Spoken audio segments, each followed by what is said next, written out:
Welcome to the Improving Development Evaluation Podcast.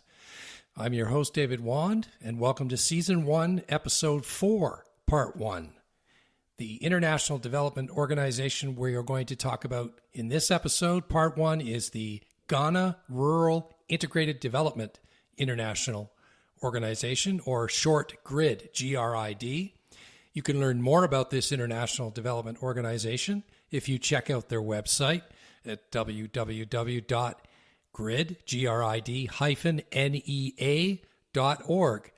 Their headquarters is located in Milton, Canada, and the Ghana Rural Integrated Development is doing a project called Improving the Well-Being of Rural Women and Girls in Ghana. And the cost to the Canadian taxpayer for this project is $1,337,797. Now, before I briefly describe the services delivered for this project, I'm going to first talk about the performance measurement framework that I acquired through an Access to Information request for this project. The PMF, or Performance Measurement Framework, for this project has 18 outcome indicators measuring 7 outcomes. And based on my review of this performance measurement framework, I have come to the conclusion that only 2 out of these 18 outcome indicators properly measure the outcomes. And therefore, I cannot support GRID's claim that they have achieved their project outcomes with their project services delivered. In a breakdown of this summary of the 18 outcome indicators, 11 of the outcome indicators do not measure the outcome at all, but something else not related to the outcome. Another 3 outcome indicators do measure the outcome, but they have no comparison group outside of the project. So that means women and girls outside of the project could have also achieved the outcomes at the same amount or even better than the project itself. Another outcome indicator asks people how they feel about achieving the outcome rather than measuring objectively the outcome. And one other outcome indicator measures the outcome, but not frequently enough to claim that the services achieved the outcome rather than other factors. So that's my conclusion for the performance measurement framework. And if you want to receive the performance measurement framework for this project or the summary of all of the 18 outcome indicators, feel free to email me at evaluatecanadaaid@gmail.com, and I would be happy to send those documents to you.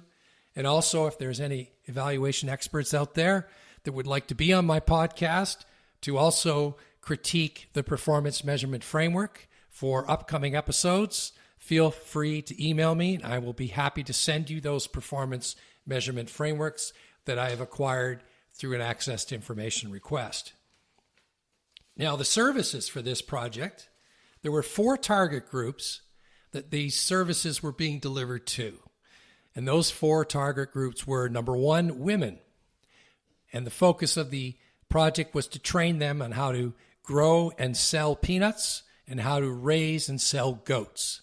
In addition to that, they were also trained on safe food preparation, healthy behaviors, and how to access markets to sell those peanuts and sell those goats. A second target group were women co-op leaders, and they were trained in leadership, also peanut farming and animal husbandry, and also in acquiring knowledge on women's concerns. And a third target group were women and men, and they were trained in household financial management. And a fourth target group were girls and young women who received cash and scholarships at the secondary school level and at the post-secondary school level. So those services for those 4 target groups, when delivered, were expected for the project to achieve 1 of 7 outcomes. And those 7 outcomes taken from the performance measurement framework are: outcome number 1, increased ability of responsibility bearers to protect the rights of women in rural northern Ghana. The second outcome, improved ability of women from 30 rural communities to advocate for their well-being. Outcome number 3, improved access to senior secondary and post-secondary education by young women in 30 rural communities.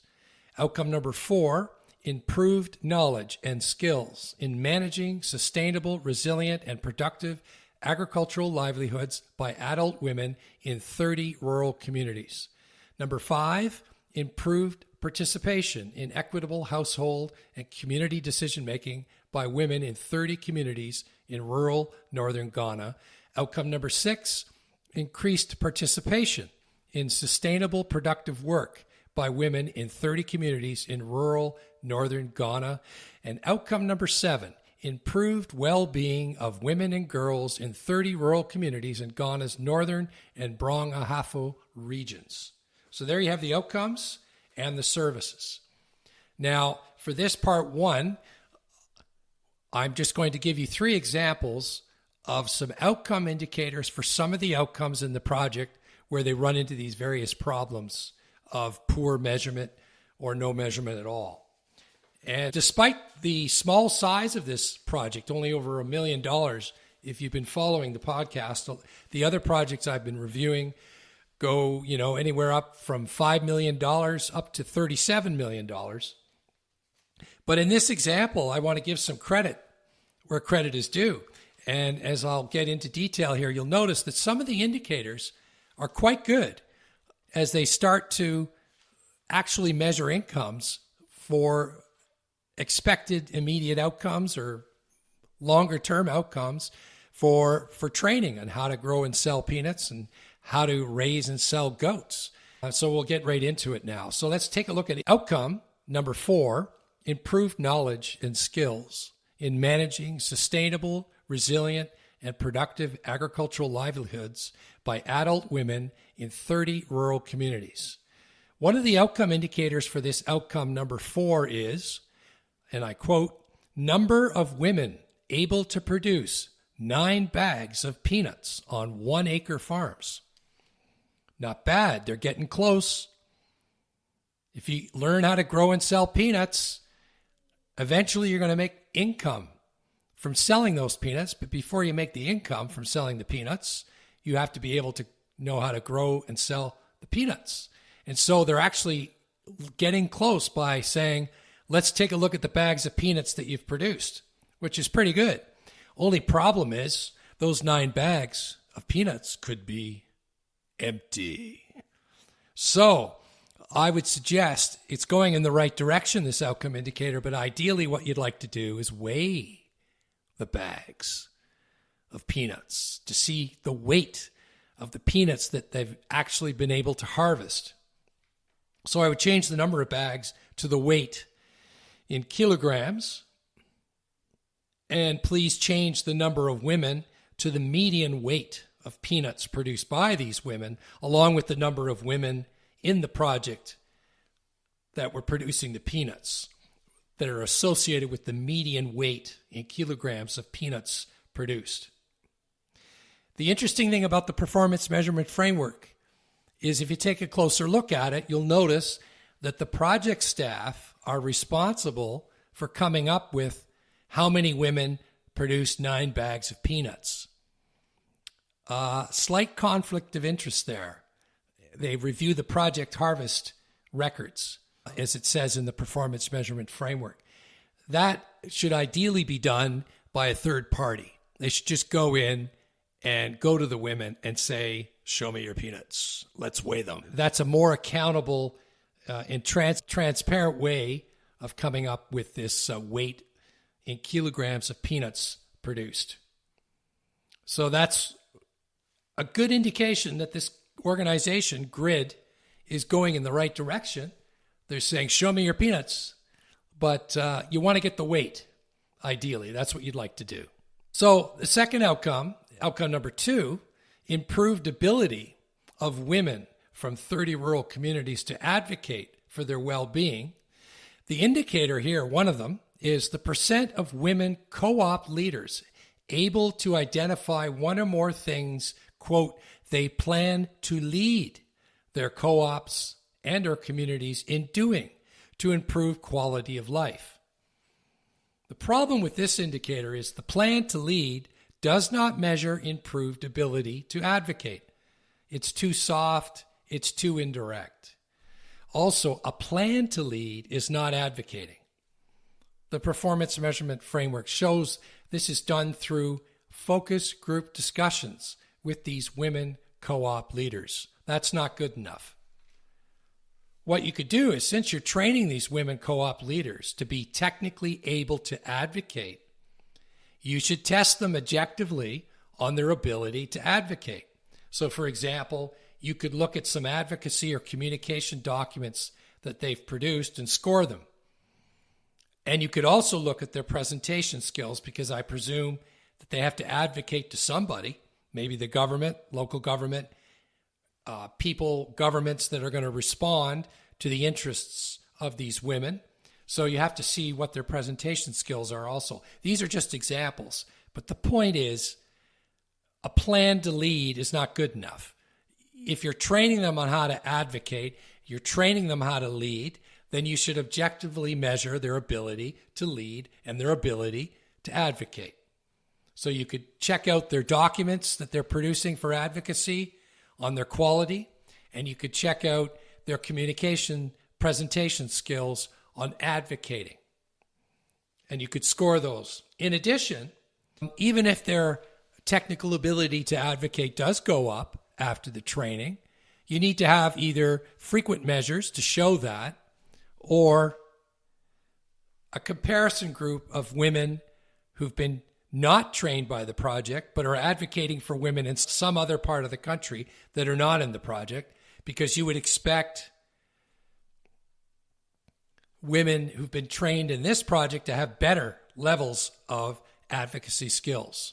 The same goes for, back to the other outcome, for the weight of the peanuts. You would expect the women peanut farmers in Ghana, for example, outside of the project, to have lower median levels of weight of peanuts compared to the project where they were actually training them on how to sell and grow peanuts. So it would be helpful also to have a comparison group there too. Another example is outcome number 6, increased participation in sustainable, productive work by women in 30 communities in rural northern Ghana. The indicator here is the percent of women earning at least $500 per year through productive work. As you can tell, the indicator earning income has got nothing to do with increased participation. Now, you could argue that if they are increasing their participation, eventually their incomes are going to go up from doing that agricultural work, which is fine. And in fact, it's an excellent start for this organization to start measuring incomes rather than asking them how they feel about their incomes, actually starting to measure.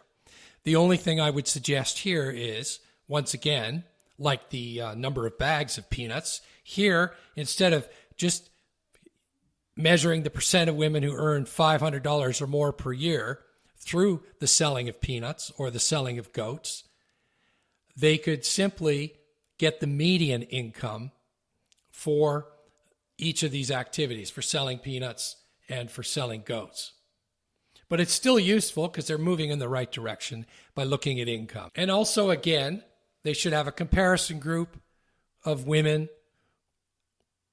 outside of the project who are also selling peanuts and selling goats, to see if their incomes, their median incomes, are lower.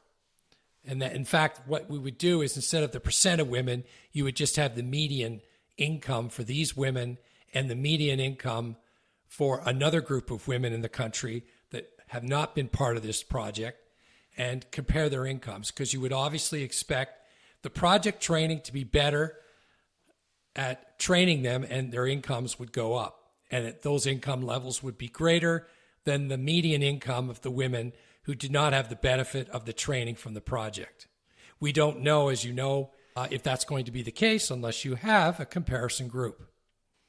So those are just some examples of where the outcome indicators do not properly measure the outcomes. So what I'm going to do now is share the summary of all of the 18 outcome indicators, along with the performance measurement framework, with a representative from the Ghana Rural Integrated Development Organization, and invite them to respond to this critique of part one. We'll make sure that we go through at least 7 outcome indicators covering the 7 outcomes in the project, but ideally we'd like to go through all 18 to explain why they believe or why they disagree with these indicators being a problem in supporting their claim that they've achieved their outcomes.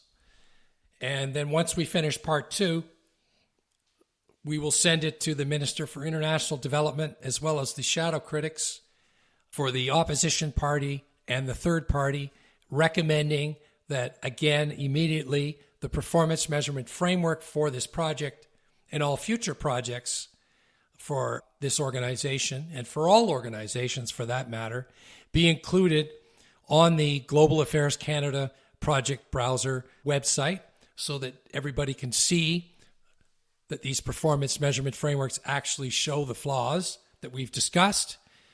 And ideally, the second recommendation would be to begin starting to properly measure the outcomes with better outcome indicators, such as 3 examples I have provided in this part 1. Thank you for listening, and stay tuned for episode 4, part 2, featuring the Ghana Rural Integrated Development International Organization.